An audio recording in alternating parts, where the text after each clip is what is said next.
ओम नमः शिवाय. ओम नमः. श्री हर हर महादेव. श्री गणेशाय नमः. श्री महालक्ष्मी नमस्तुते. विघ्नहर्ता नमस्तुते. शंभो हर हर हर महादेव.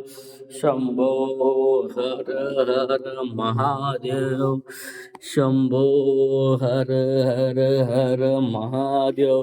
नंदी महाराज की जय. नंदी महाराज की जय. जय नंदी महाराज की जय. ही बघा नंदी महाराज आमच्या महादेवाच्या मंदिरातले नंदी महाराज कसे आहेत, कशी रेखीव बांधले. हे सर्व दगडाचं आहे मस्तपैकी. काळं पाषाण, काळं कुठ पाषाण आहे. हे हे नंदी महाराज आमच्या महादेवाचे नंदी महाराज आहेत. आणि तुळशी वृंदावन ही नंतर बांधलेलं आहे.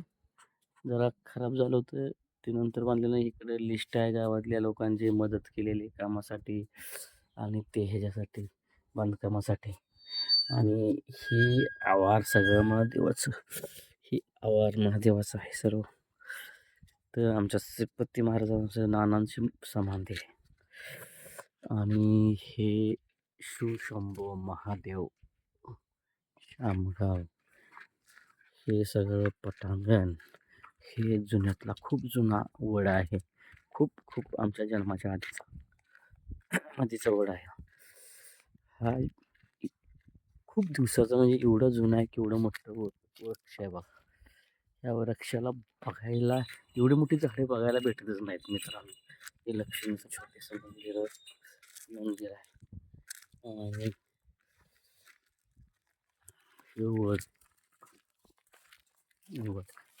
जुनं झाड बघायला कधीही कुणाला भेटणार नाही. खूप जुना, खूप खूप म्हणजे खूप जुनं आहे. महादेवाच्या मंदिरासमोर आवारात मस्त जुनं आहे. हे या पारंब्या, आम्ही लहानपणी या पारंब्यावर खेळायचो, लोक काढायचो, मजा मस्ती करायचो. आणि ह्या महादेवाच्या कृपेनं आपलं सगळं काही चांगलं चाललंय. आमचा कुलस्वामी आहे आणि महादेव माझ्या पाठीशी सदैव असतोय प्रत्येक गोष्टीत. मला कुठल्या गोष्टीचं कमी पडून देत नाही. असं हे महादेव आहे. महादेव शंभू महादेव आहे. शंभू महादेव आहे. आणि हा आमचा कुलस्वामी आहे. आणि कुलस्वामी माझ्या सदैव माझ्या पाठीशी असतोय प्रत्येक गोष्टीत, सुखात दुःखात. आम्हाला ह्या महादेवाचा आशीर्वाद आहे. त्यामुळं आम्ही निवांत बिनधास्त असतो बघा मित्रांनो. नाद्याबाद आहे ना, नाद्याबाद मंदिर नाद्याबादच आहे. की नंतरचे मंदिर आहे, हे आवार आहे इकडून मस्तपैकी. तुम्हाला मी या साईडने वाडाचं तुम्हाला दृश्य व्हिडिओमध्ये दाखवतो. याचं आपण एका साईडला जाऊन, खूप जुनं झाड आहे. अशी झाडं बघायला दुर्मिळ असतात. हे दाखवायचं आहे मला तुम्हाला.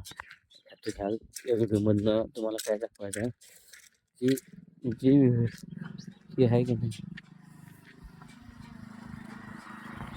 जुनं एवढं मोठं वडाचं झाड आहे की खूप जुनं, आमच्या जन्माच्या आधीपासून हे वड आहे. तर माझं वयच आहे 42-43. मग हे किती वर्षाचं झाड असेल मला सांगा मित्रांनो कमेंट करून. आणि जय भोलेनाथ, जय शंभो शिवशंकर पार्वती.